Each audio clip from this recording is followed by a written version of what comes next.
નમસ્કાર વિદ્યાર્થી મિત્રો.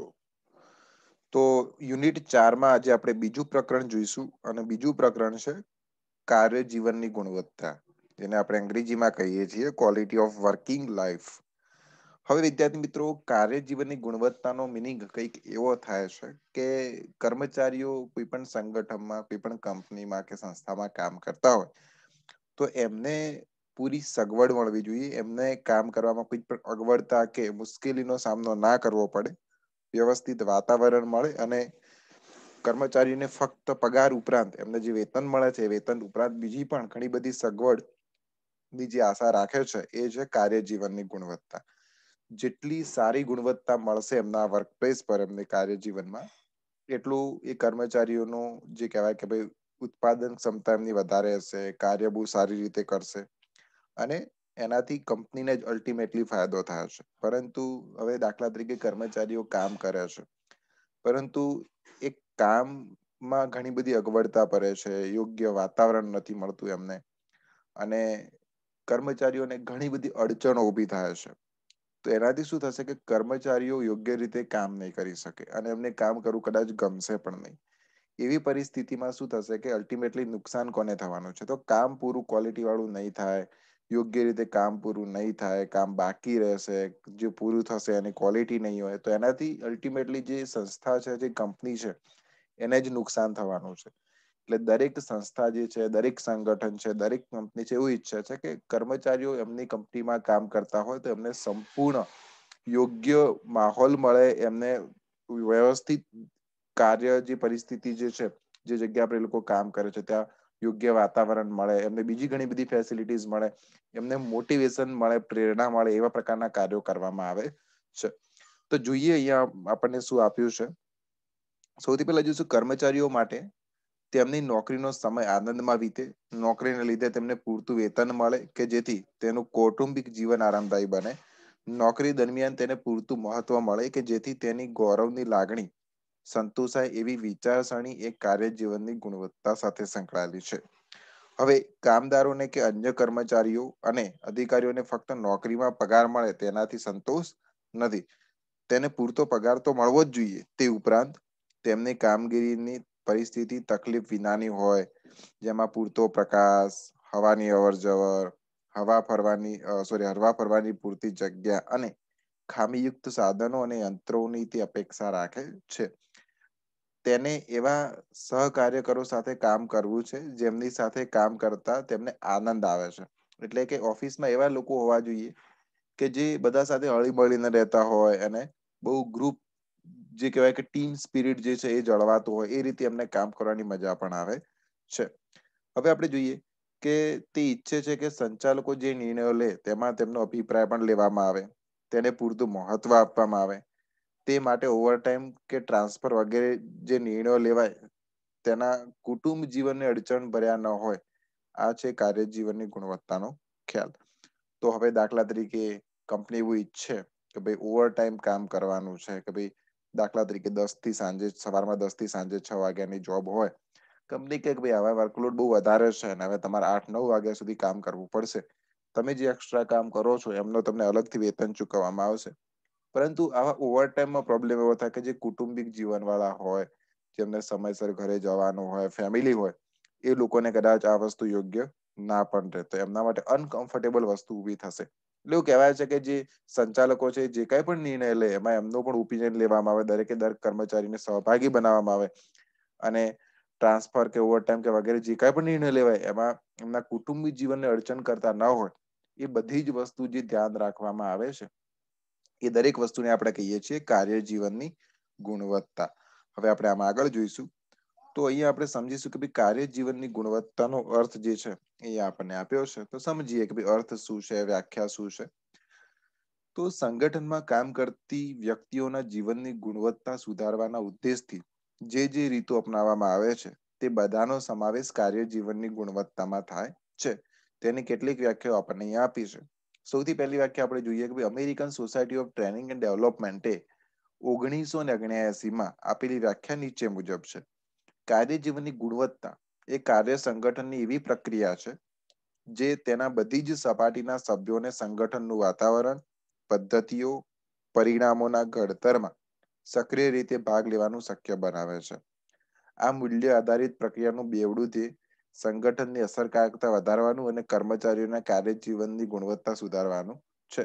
બીજી વ્યાખ્યા આપણે એ જોવા જઈએ તો આપણને એવું કીધું છે કે કોહેન અને રોઝેનથાલે 1980 માં આપેલી વ્યાખ્યા મુજબ કાર્ય જીવનની ગુણવત્તા એ સંગઠનની કામગીરી અને કર્મચારીઓનો કાર્ય સંતોષ વધારવાના પ્રશ્નનો સંયુક્ત રીતે ઉકેલ લાવવા માટે કામદાર સંચાલન સહકાર વધારવા માટેનો આંતરરાષ્ટ્રીય ક્ષેત્રે થતો પ્રયાસ છે. કે કર્મચારીઓ જે કાંઈ પણ સંગઠનમાં જે કાંઈ પણ કંપનીમાં કે સંસ્થામાં કામ કરે છે ત્યાં સંચાલકો અને કર્મચારીઓ વચ્ચે સુમેળ હોવો જોઈએ. એમનો કાર્ય સંતોષ કર્મચારીનો વધવો જોઈએ અને એમના બધા પ્રશ્નોનો ઉકેલ પણ આવવો જોઈએ. તો એ બધી વસ્તુ જે છે એ કહેવાય કે ભાઈ કાર્ય જીવનની ગુણવત્તા ઉપર છે. ઓઝલે એન્ડ બોલે એટલે કે ઓઝલી એન્ડ બોલ કહે છે કે ભાઈ કાર્યશીલ જીવનની ગુણવત્તા એ સંગઠનની સપાટીથી એવી પ્રવૃત્તિ છે કે જે દ્વારા માનવ ગૌરવ અને વિકાસ વધારી સંગઠનની અસરકારકતા વધારવાનો પ્રયાસ થાય છે. તે એક એવી પ્રક્રિયા છે જેમાં સંગઠનમાં જોખમ ધરાવનારાઓ એટલે કે સંચાલકો, મજૂર સંઘો અને કર્મચારીઓ શીખે છે કે કેવી રીતે ભેગા થઈ વધુ સારી રીતે કામ થઈ શકે. તેઓ જાતે નિર્ણય લે છે કે કયા પગલા, ફેરફારો અને સુધારાઓ ઈચ્છનીય છે કે જેથી સંગઠનના બધા સભ્યો માટે કાર્યસ્થળે જીવનની ગુણવત્તામાં સુધારો થાય અને સાથે કંપની તથા મજૂર સંઘો બંનેની અસરકારકતા વધે એવું બેવડું ધ્યેય સિદ્ધ થાય. તો વિદ્યાર્થી મિત્રો અહીંયા આપણને 3 અલગ અલગ વ્યાખ્યાઓ આપી છે. અલ્ટિમેટલી વ્યાખ્યાઓનું કહેવું એક જ થાય છે કે કાર્ય જીવનની ગુણવત્તાનો મતલબ એવો થાય કે કર્મચારીઓ જે ધંધાકીય એકમમાં કામ કરે છે, કર્મચારીઓ જે કંપનીમાં કામ કરે છે, એ કંપનીના તમામ નિર્ણયો જે હોય, કંપનીનું જે વાતાવરણ હોય, સંચાલકો અને કર્મચારીઓ વચ્ચે સુમેળ હોય, એ બધી જ વસ્તુ યોગ્ય રીતે જળવાઈ રહે. અને એ બધી જ વસ્તુ કર્મચારીના હિતમાં પણ હોવી જોઈએ કે જેનાથી યોગ્ય સુમેળ થાય અને સારી રીતે કામ લઈ શકાય. હવે આપણે એ જોવાનું છે કે નોર્ટન અને બીજાઓના જણાવ્યા મુજબ કાર્ય જીવનની ગુણવત્તા એ ફક્ત કાર્ય સંતોષ સુધારણા માટે જ નહીં પરંતુ ભાગીદારી સંચાલન પ્રત્યે ગતિમાન થતી પ્રક્રિયા છે. તો ઉપરની વ્યાખ્યા પરથી જે કેટલાક મુદ્દાઓ સ્પષ્ટ થયા છે તે નીચે મુજબ છે. તો હવે આપણને જોવાનું છે કે અહીંયા આપણને શું કીધું છે કે એક તો કાર્ય જીવનની ગુણવત્તામાં તેમાં કર્મચારીઓનો કાર્ય સંતોષ વધારવાનો પ્રયત્ન થાય છે. પહેલી વસ્તુ આપણને શું આપી છે? કર્મચારીઓનો કાર્ય સંતોષ. કર્મચારીઓ જે કામ કરે છે એનાથી એમને સંતુષ્ટ થાય, એમને સંતોષ મળે એ વસ્તુ જોવામાં આવે છે. સાથે સાથે તેમાં કર્મચારીઓનું ગૌરવ વધારવાના અને તેના વિકાસના પગલાઓનો પણ સમાવેશ થાય છે. ત્રીજી વસ્તુ આપણે જોઈશું તેમાં કામદાર સંચાલન સહકારનો ખ્યાલ અભિપ્રેત છે કે પછી જે કર્મચારીઓ અને સંચાલકો છે એકબીજાને સહભાગી બને અને યોગ્ય રીતે કામ કરે. તેમાં કર્મચારીઓને જાતે નિર્ણય કરવાની સ્વતંત્રતા આપવામાં આવે છે. કેમ કે કોઈ પણ કર્મચારીને જ્યારે તમે જાતે નિર્ણય લેવાની સ્વતંત્રતા આપશો તો એ વધારે પડતું એને પ્રેરણા પણ મળશે, મોટિવેશન પણ મળશે અને સાથે સાથે એને જુસ્સો પણ મળશે કામ કરવાનો અને યોગ્ય રીતે કામ પણ કરશે. પછી તેનું બેવડું ધ્યેય છે કર્મચારીઓની કાર્ય જીવનની ગુણવત્તા સુધારવી અને સંગઠનની અસરકારકતા વધારવી. કેમ કે કર્મચારીઓ જો સંતુષ્ટ હશે, એમની કાર્ય જીવનની ગુણવત્તા સુધરશે તો કર્મચારીઓ યોગ્ય રીતે કામ કરશે અને કંપનીને એટલે કે સંગઠનને પણ બહુ સારો એવો ફાયદો થશે. હવે વિદ્યાર્થી મિત્રો આપણે આગળ જોઈશું એમાં કે શ્રી WF કેસીઓ જણાવે છે કે કાર્ય જીવનની ગુણવત્તામાં નીચેની 11 બાબતોનો સમાવેશ થાય છે. કે હવે આપણે કાર્ય જીવનની ગુણવત્તા બાબતે વિચારવું હોય, દાખલા તરીકે આપણી કંપનીમાં કર્મચારીઓ કામ કરે છે અને એમની આપણે કાર્ય જીવનની ગુણવત્તા બાબતે કંઈ કરવું છે તો આપણે કઈ 11 વસ્તુ એવી છે કે જે બાબતે આપણે વિચારવું જોઈએ. તો સૌથી પહેલું છે પગાર, કે ભાઈ કર્મચારીને યોગ્ય પગાર મળે છે કે કેમ. બીજી વસ્તુ છે કર્મચારીઓને મળતા લાભો, કે પગાર ઉપરાંત કર્મચારીઓને કેટલા લાભો મળે છે. ત્રીજી વસ્તુ આપણે જોવાની છે નોકરીની સલામતી. ચોથી વસ્તુ આપણે જોવાની છે વૈકલ્પિક કાર્યની ગોઠવણ. પાંચમી વસ્તુ છે કાર્ય તણાવ. છઠ્ઠી વસ્તુ છે જે તેમને અસર કરે છે તેવા નિર્ણયોમાં ભાગીદારી. એટલે કે કર્મચારીઓ માટે જે કાંઈ પણ નિર્ણય લેવામાં હોય અને એ કર્મચારીઓ માટે હોય તો પછી એમની સહભાગી પણ જરૂરી બને છે. કાર્ય તણાવ એટલે કે વર્ક સ્ટ્રેસ. કર્મચારીઓને કામ માટે કેટલું પ્રેશર છે, એમનો સ્ટ્રેસ કેવો છે એ જોવાનું છે.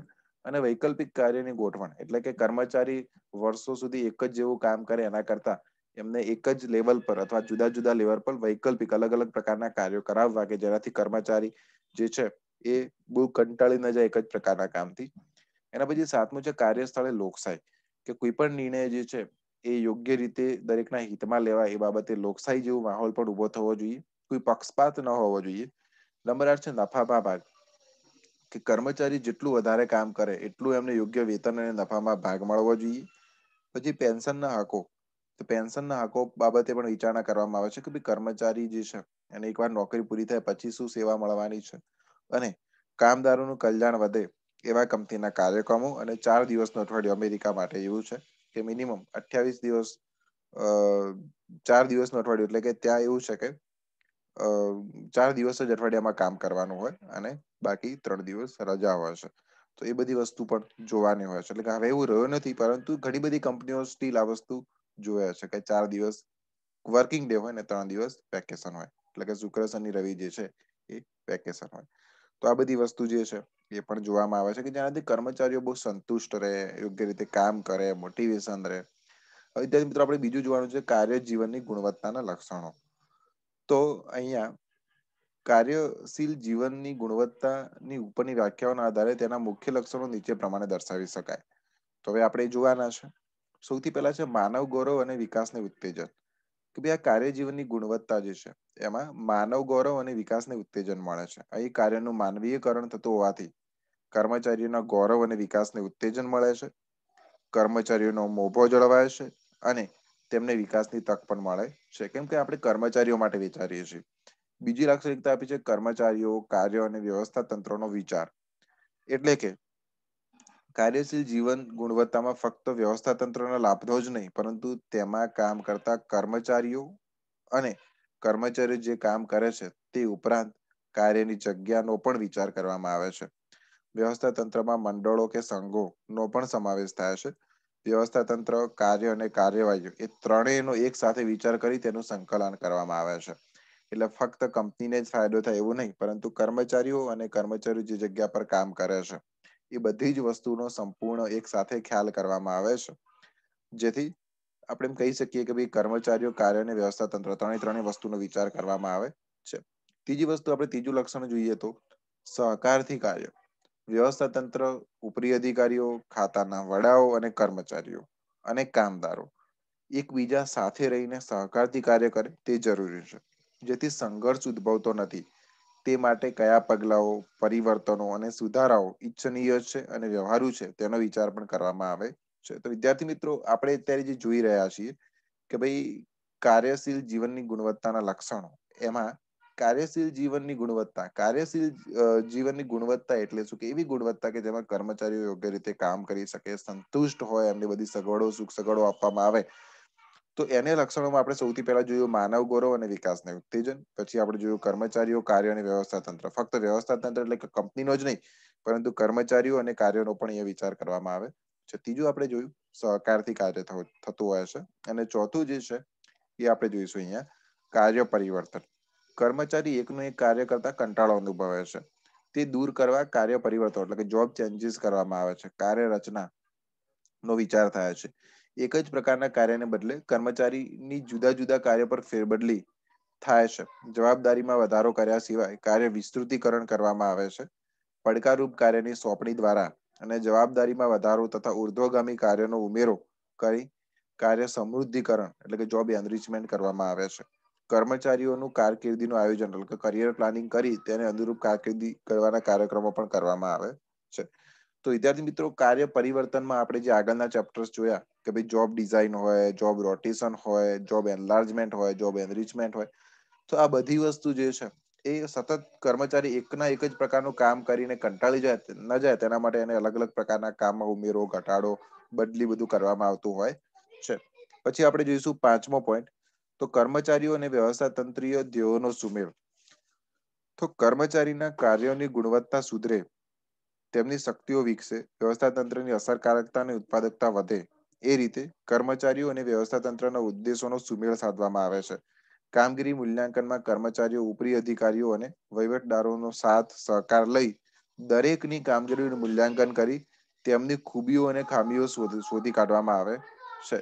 તો કહેવાય છે કે ભાઈ કર્મચારીઓ અને વ્યવસ્થા તંત્રીઓ તેઓનો સુમેળ હોય તો એનાથી પોતપોતાની જે વીકનેસ છે એને દૂર કરીને યોગ્ય રીતે કામ કરી અને ધંધાકીય હેતુ સિદ્ધ થાય એ પ્રકારના કાર્યો કરવામાં આવે છે. હવે આપણે જોઈશું કાર્ય જીવનની ગુણવત્તાના લક્ષણમાં કાર્ય અને વળતર. એ પણ એનું એક લક્ષણ છે કે ભાઈ જેટલું કાર્ય થાય એટલું એને વળતર પણ સામે મળવું જોઈએ. જો કર્મચારી કામ કરે છે એને એવું લાગે કે એ જે કામ કરે છે એના કરતા એને ઓછું વળતર મળે છે તો ડેફિનેટલી એ ડિમોટિવેટ થશે અને નિરાશ થશે, એ યોગ્ય રીતે કામ નહીં કરે. એટલે નાણું એ અભિપ્રેરણા માટેનું અતિ મહત્વનું પ્રેરક બળ છે. કર્મચારીઓ જે કાર્યો કરે તેના બદલામાં તેમને યોગ્ય વળતર એટલે કે પગાર મળવો જોઈએ. પ્રયત્ન અને વળતરના સિદ્ધાંતનું સંપૂર્ણ પાલન કરવામાં આવે છે. સરખા કાર્ય માટે સરખા પગારનું ધોરણ અપનાવાય છે. કામગીરી મૂલ્યાંકન દ્વારા બઢતીનો નિર્ણય લેવાય છે. કર્મચારીને યોગ્ય અને પૂરતું વેતન મળી રહે તે બાબત ખાસ વિચારાય છે. કે ભાઈ કર્મચારીઓ જે કામ કરે છે તો કામ મુજબ એમને સામે એટલું વળતર અને વેતન પણ મળવું જોઈએ. પછી 7મી વસ્તુ છે કે ભાઈ કાર્ય જીવનની ગુણવત્તામાં કામગીરીની સંતોષકારક પરિસ્થિતિ. કે તેઓ કર્મચારીઓ જે જગ્યા પર કામ કરતા હોય તેનો વિચાર કરી સંતોષકારક કામગીરીની પરિસ્થિતિનું નિર્માણ થાય છે. કામગીરીની પરિસ્થિતિ આરામદાયક અને કામનો કંટાળો ઓછો કરે તેવી હોવી જોઈએ. કારખાનાનું મકાન યોગ્ય બાંધકામ વાળું, વિન્યાસ, પૂરતી પ્રકાશ વ્યવસ્થા, હવાની અવર જવર, દિવાલનો યોગ્ય રંગ, ઘોઘાટ અને ધ્રુજારીનું નિયંત્રણ, અકસ્માત નિવારણના સાધનો અને વ્યવસ્થા, સલામતીના સાધનો અને સેવાઓની કાળજી રાખવામાં આવે છે. એટલે કે દરેકે દરેક વસ્તુ જે ફિઝિકલી આપણે જોઈએ તો દરેકે દરેક વસ્તુનું ધ્યાન રાખવામાં આવે છે. અને એનાથી શું થાય કે કર્મચારીની સંતોષકારક કામગીરીની સંતોષકારક પરિસ્થિતિ ઊભી થાય છે. યોગ્ય વાતાવરણ મળે છે અને યોગ્ય વાતાવરણમાં કર્મચારી યોગ્ય રીતે કામ કરી શકે છે. 8મી વસ્તુ આપણે જોઈએ તો સંચાલનમાં ભાગીદારી. તો કાર્યશીલ જીવનની ગુણવત્તાના ખ્યાલમાં સંચાલન ભાગીદારી નો ખ્યાલ અભિપ્રેત છે. વ્યવસ્થા તંત્રીય પ્રશ્નના ઉકેલ અને નિર્ણય ઘડતર માટે કર્મચારીઓને સંચાલનમાં ભાગીદાર બનાવવામાં આવે છે. સંચાલનમાં તેમનું પ્રતિનિધિત્વ લોકશાહીના વિચારને સાકાર કરે છે. કર્મચારીઓના કાર્ય સંતોષને વધારનાર એક અગત્યનું પરિબળ. સંચાલનમાં ભાગીદારી એટલે શું? કે કોઈ પણ કંપનીમાં, કોઈ પણ ધંધાકીય એકમમાં, કોઈ પણ કહેવાય કે સંગઠનમાં જયારે નિર્ણયો લેવાનો વાત આવે છે, જયારે નિર્ણયો લેવાની પરિસ્થિતિ ઉભી થાય છે ત્યારે ફક્ત સંચાલકો જ નહીં પરંતુ કંપનીના જે કર્મચારીઓ છે એમને પણ નિર્ણયો લેવામાં સહભાગી બનાવવામાં આવે છે. એમના અભિપ્રાયો પણ લેવામાં આવે છે. અને કોઈ પણ નિયમો લેતા પહેલા દરેકના વિચારોને યોગ્ય રીતે માન આપી અને પછી બધાના વિચારો લઈ અને એમાંથી કોઈ ચોક્કસ નિર્ણય લેવામાં આવતો હોવાથી કર્મચારીઓને કહેવાય કે એમનો કાર્ય સંતોષ વધે, એમને પોતાનું વેલ્યુ સમજાય એ બાબતનું પણ ધ્યાન રાખવામાં આવે છે. અને 9મી લાક્ષણિકતાઓ છે કાર્ય સંતોષ. કે ભાઈ કર્મચારીઓ જે કઈ કાર્ય કરે છે તેમાંથી તેમને સંતોષ પ્રાપ્ત થવો જોઈએ. કાર્ય સંતોષને કર્મચારીઓની માનસિક સ્થિતિ સાથે સંબંધ છે. તેમના મનમાં જ્યારે કાર્ય કરવાનો આનંદ થાય અને તેઓ કાર્યથી સંતોષની લાગણી અનુભવે તે ખૂબ મહત્વની બાબત છે. તણાવની પરિસ્થિતિ દૂર કરવા માટે તે જરૂરી બને છે. તો વિદ્યાર્થી મિત્રો, આ 9 પોઈન્ટ જે છે એ આપણે જોયા કાર્ય જીવનની ગુણવત્તાના લક્ષણોના. હવે આપણે વિદ્યાર્થી મિત્રો જોઈશું કાર્ય જીવન ગુણવત્તાના તત્વો કે ઘટકો. કે જ્યારે કર્મચારીઓની કાર્ય જીવનની ગુણવત્તાની વાત કરવા જઈએ તો એમાં કયા કયા તત્વો અને ઘટકોનો સમાવેશ થાય છે. તો ખૂબ જ ઇમ્પોર્ટન્ટ વસ્તુ છે કે કાર્ય જીવનની ગુણવત્તામાં કયા કયા તત્વોનો સમાવેશ થાય છે તે અંગે જુદા જુદા લેખકોના અભિપ્રાયમાં થોડો તફાવત પડે જ છે. આપણે પ્રોફેસર કેસીઓએ જણાવેલ 11 તત્વો જોયા જે American centre for quality of working life દ્વારા સંશોધન દ્વારા એકત્ર કરવામાં આવ્યા હતા. પરંતુ શ્રી રિચાર્ડ વોટ્સને નીચેની 8 બાબતોને કાર્ય જીવન ગુણવત્તાના તત્વો તરીકે ગણાવી છે. સૌથી પહેલા આપ્યું છે આપણને પૂરતું અને વાજબી વળતર. કે જે કાંઈ પણ કર્મચારીઓ કામ કરે છે એમને એમના કાર્ય અનુસાર પૂરતું અને વાજબી વળતર મળવું જોઈએ. તો જોઈએ અહીં વાજબી વેતન એટલે કામના પ્રમાણમાં પૂરતું વેતન એવો અર્થ કરી શકાય. તેના કાર્ય મૂલ્યાંકન દ્વારા કાર્યની મુશ્કેલી, કંપનીની પગાર ચૂકવવાની શક્તિ, બજારમાં પ્રવર્તતા વેતન દરો અને તે કાર્ય માટે જરૂરી કુશળતા અને તાલીમ દ્વારા વાજબી વેતન નક્કી કરવું જોઈએ. છતાં એક વાત નક્કી છે કે કર્મચારી આધુનિક જીવનના આર્થિક તણાવ વગર જીવી શકે તેવું વાજબી વેતન તેને મળવું જોઈએ. અને કે ભાઈ કર્મચારી એનું ગુજરાન ચલાવી શકે એટલું વળતર તેને એટલીસ્ટ મળવું જ જોઈએ. બીજું જે છે સલામત અને તંદુરસ્ત કામગીરીની પરિસ્થિતિ. તો કે કાર્યસ્થળ એવું હોવું જોઈએ કે તેમાં કામદારની તંદુરસ્તીને સલામતીને હાનિ પહોંચવી ના જોઈએ. તેમાં કામના કલાકો બિલકુલ જોખમ વગરની, કામની પરિસ્થિતિ અને ઉંમરના નિયંત્રણો એ બાબતનું વોટસને મહત્વની ગણાવી છે. અલબત્ત ભારતમાં કારખાનાના કાયદામાં આ બધી બાબતોનો સમાવેશ થયેલો જ છે. પરંતુ કંપનીના સંચાલકો પોતે કાયદાથી આગળ જઈ સલામતીને વધુ સારી વ્યવસ્થા કરે તે કાર્યજીવનની ગુણવત્તા માટે જરૂરી છે. તો હવે સલામત અને તંદુરસ્ત કામગીરીની પરિસ્થિતિ માટે ઓલરેડી કાયદા બન્યા જ છે, પરંતુ એમ કે કર્મચારીઓ જે સંચાલકો જે છે એ સલામત અને તંદુરસ્ત રીતે કામ થઈ શકે એવી પરિસ્થિતિ ઊભી કરે. બિલ્ડિંગ હોય એનું કહેવાય કે ઇમારત રીતની બનેલી હોય, વર્ક પ્લેસ એ રીતે ડેકોરેટ થયેલું હોય, એ રીતે મેનેજ થયેલું હોય, પ્રોપર ફેસિલિટી હોય, હવા ઉજાસ હોય, યોગ્ય જગ્યા હોય, અકસ્માત ના થાય તેના માટેની પૂરતી કહેવાય કે ભાઈ સગવડો હોય, અકસ્માત થઈ ગયો હોય તો એના પછી જલ્દી ટ્રીટમેન્ટની સગવડો હોય, એ બધી જ વસ્તુ જે છે એ આપણે જોઈ શકીએ છીએ કે ભાઈ એ હોવી જોઈએ કાર્યજીવનની ગુણવત્તામાં. પછી ત્રીજી વસ્તુ છે માનવીની શક્તિઓના વિકાસ માટેની તક. એટલે કે આજે કારખાનું પુનરાવર્તી અને કંટાળાજનક થઈ ગયું છે. તેથી કામદાર નીરસતાથી પોતાનું કામ કરે છે. આ સંજોગોમાં કાર્યજીવનની ગુણવત્તાની માંગ છે કે તેમાં વિવિધતા લાવવામાં આવે, જેથી કામદારને પોતાની કુશળતા અને આવડત બતાવવાની તક મળે. આ માટે કાર્ય વિસ્તૃતિકરણ, કાર્ય ફેરબદલી અને કાર્ય સમૃદ્ધિકરણનો ખ્યાલ વિકસ્યા છે. કે ભાઈ કર્મચારી એક જ પ્રકારનું કામ કરીને સતત એક જ પ્રકારનું કામ કરવાનું એટલે કંટાળી જાય, વર્ષો સુધી એકનું એક કામ કરે એટલે. તો જોબ રોટેશન થવું જોઈએ, કાર્ય પુનરાવર્તન થવું જોઈએ, કાર્ય વિસ્તૃતિકરણ કે સમૃદ્ધિકરણ પણ થવું જોઈએ. પછી આપણે ચોથો પોઈન્ટ જોઈશું સતત વિકાસ માટેની તક. કે એ કાર્યની સુધારણા પર નહીં પરંતુ કારકિર્દી પર ભાર મૂકવામાં આવે છે. કર્મચારીને પોતાનો વિકાસ કરવાની તક મળતી રહે એ તેના કાર્ય સંતોષ માટે મહત્વની બાબત છે. તેથી કારકિર્દી આયોજન માટે કર્મચારીઓને સલાહ સૂચનો આપવા, કંપનીમાં તેમને આગળ વધવા માટે રહેલી તકોની માહિતી આપવી તથા તે માટે તેમને તાલીમ અને શિક્ષણની વ્યવસ્થા કરવી એ પણ કાર્યજીવનની ગુણવત્તા સુધારવા જરૂરી છે.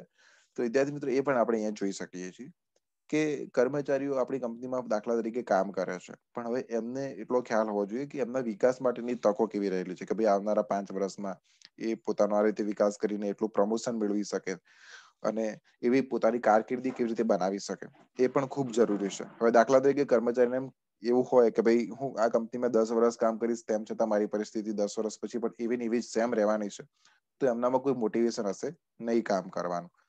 પછી પાંચમી વસ્તુ આપણે જોઈએ તો કાર્ય સંગઠનમાં સામાજિક એકતા. એટલે કે કર્મચારી કંપની સાથે આત્મીયતાની લાગણી અનુભવે અને પોતાના કામ માટે ગૌરવની લાગણી અનુભવે તે જરૂરી છે. તેમાં જુદા જુદા કર્મચારીઓ વચ્ચે ભાઈચારાની અને સંઘ ભાવનાની લાગણી હોય એ જરૂરી છે. કંપનીનું વાતાવરણ એવું હોવું જોઈએ કે જેમાં બધાને આગળ વધવાની સરખી તક મળે. જુદા જુદા કર્મચારીઓ વચ્ચે ભેદભાવ દાખવવામાં નહીં આવે. જાતિ, જ્ઞાતિ, ધર્મ વગેરેના મુદ્દા પરસ્પર ભેદભાવ રાખવામાં નહીં આવે એ જરૂરી છે. વળી જુદા જુદા કર્મચારીઓ વચ્ચે સામાજિક એકતા જળવાઈ રહે તે પણ કાર્ય સંતોષ માટે જરૂરી છે. તો કહેવાય કે કોઈ જ પ્રકારની પાર્શિયાલિટી થયા વગર, કોઈ જ રીતે ધર્મ કે જ્ઞાતિ કે જાતિ ના રીતે કોઈ પણ પ્રકારનું કહેવાય કે એક તરફી નિર્ણય કે ભેદભાવ રાખ્યા વગર દરેકને સરખી તક મળવી જોઈએ અને બધામાં એક સમૂહ રીતે એક ઇન્ટિગ્રિટી થઈ અને કામ કરવું જોઈએ. તો એ પણ આ બધી વસ્તુ જળવાઈ રહે એ પણ કહેવાય કે ભાઈ કાર્યજીવનની ગુણવત્તાનું એક અગત્યનું તત્વ છે. છઠ્ઠો પોઈન્ટ આપણે અહીંયા જોઈએ તો કાર્ય સંગઠનમાં બંધારણીયતા એટલે કે કોન્સ્ટિટ્યુશનલાઇઝેશન ઇન ધ વર્ક ઓર્ગેનાઇઝેશન.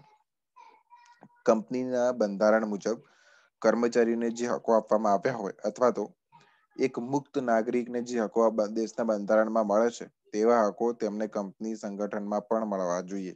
તેમાં અંગત જીવનની ગુપ્તતા, વાણી સ્વતંત્રતા, એક સમાન વર્તન અને કાયદા મુજબનું વર્તન એ કાર્યજીવનની ગુણવત્તા માટે ખૂબ જરૂરી છે. એટલે કે કર્મચારીઓને તેમના પૂરતા હકો મળવા જોઈએ કે ભાઈ અંગત જીવનની ગુપ્તતા હોય, વાણી સ્વાતંત્ર્ય હોય, તો આ બધી વસ્તુ છે દરેકને સમાન એક સમાન વર્તન દરેક સાથે થવું જોઈએ. કોઈ સાથે ભેદભાવ કે પાર્શિયાલિટી ના થવી જોઈએ. તો એ બધી વસ્તુ પણ એમને મળવી જોઈએ. તો એ પણ કાર્યજીવનની ગુણવત્તાનું એક અગત્યનું તત્વ છે. હવે આપણે 7મો પોઈન્ટ જોઈશું કાર્ય અને સંપૂર્ણ જીવનનું ક્ષેત્ર.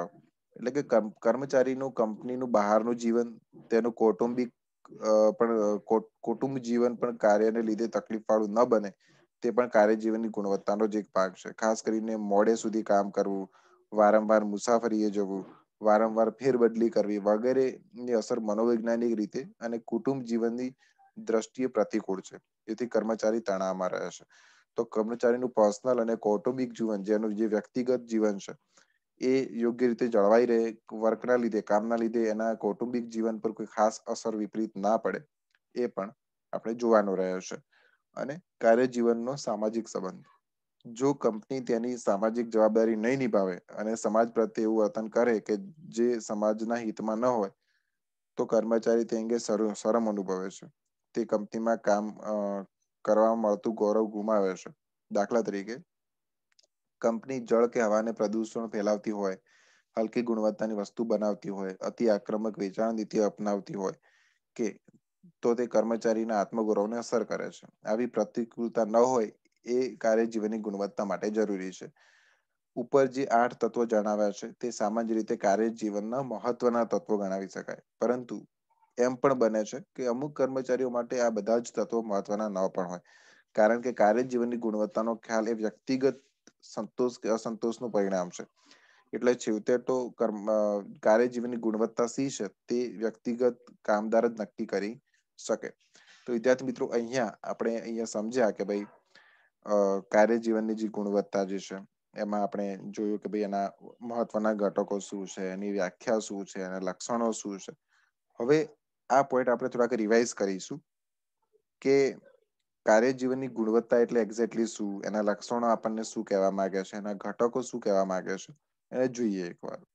આપણે સમજીશું અહીંયા કે આપણે શું ભણ્યા હમણાં સુધી. તો 4 પોઈન્ટ આપણે ડિસ્કસ કર્યા છે આ ચેપ્ટરમાં.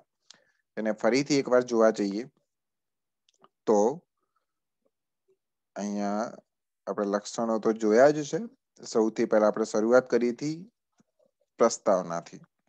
ઓકે, તો આપણે આ જે ચેપ્ટર જોઈ રહ્યા છીએ કાર્ય જીવનની ગુણવત્તા, આ ચેપ્ટર સમજવું ખૂબ જરૂરી છે. કાર્ય જીવનની ગુણવત્તાનો મતલબ એવો થાય કે કર્મચારીઓ જ્યાં કામ કરે છે ત્યાં એમને પૂરતો સંતોષ મળે છે અને યોગ્ય એમની દરેકે દરેક વસ્તુનું પૂરું ધ્યાન રાખવામાં આવે છે. પછી જ્યાં કામ કરે છે ત્યાં વર્કપ્લેસ જે છે, જ્યાં કામ કરવાની જગ્યા છે, ત્યાં પૂરતી સગવડો હોય, યોગ્ય વાતાવરણ હોય, કર્મચારીને યોગ્ય વેતન મળતું હોય, વેતન ઉપરાંત બીજી સેવાઓ મળતી હોય, કર્મચારી જે કામ કરે છે એના કામના આધારે કર્મચારીની પર્સનલ લાઈફ એટલે કે કૌટુંબિક જીવન છે એના ઉપર વિપરીત અસર ના પડતી હોય, દરેકે દરેક વસ્તુનું ધ્યાન રાખવામાં આવે.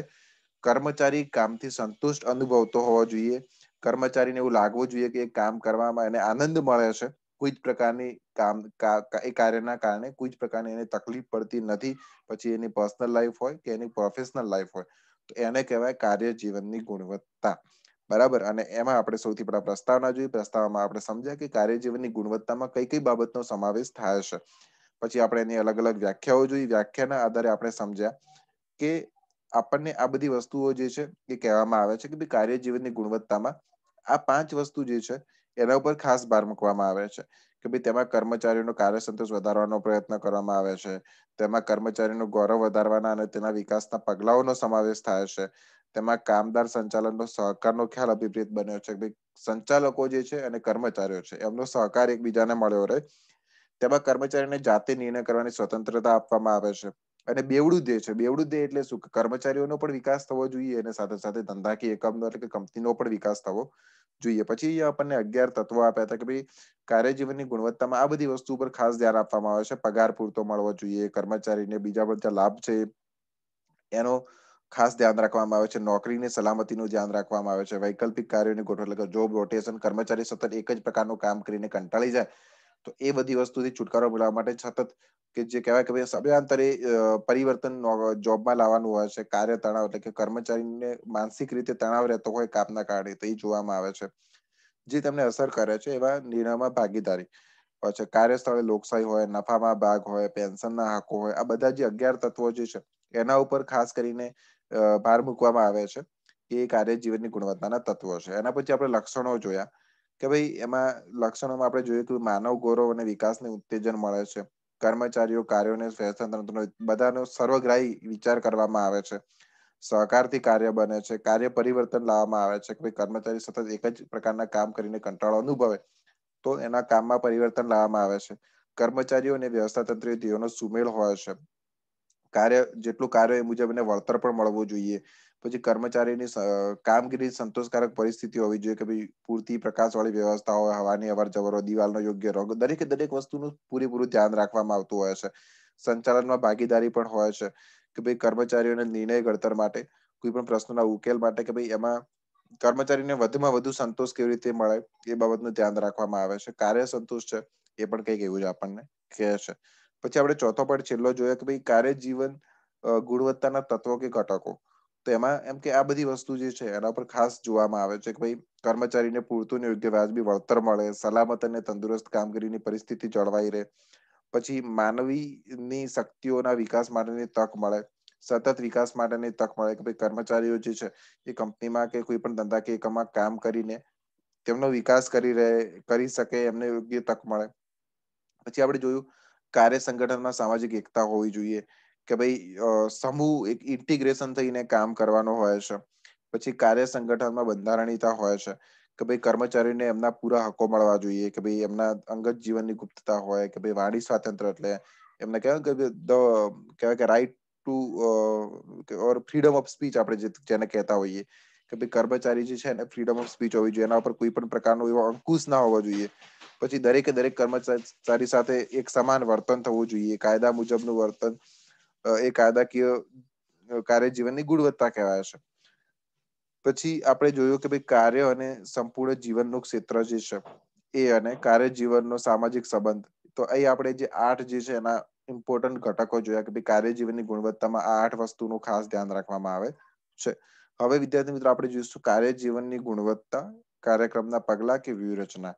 તો એ આપણે આવનારા લેક્ચરમાં જોઈશું. ત્યાં સુધી આ લેક્ચર અહીંયા આપણે પૂરું કરીશું અને કાર્ય જીવનની ગુણવત્તા એ તમારા યુનિટ નંબર 4 નું બીજા નંબરનું ચેપ્ટર છે. એના પછી એક જ ચેપ્ટર બાકી છે, પછી તમારો HRM નો સિલેબસ પણ પૂરો થઈ જશે.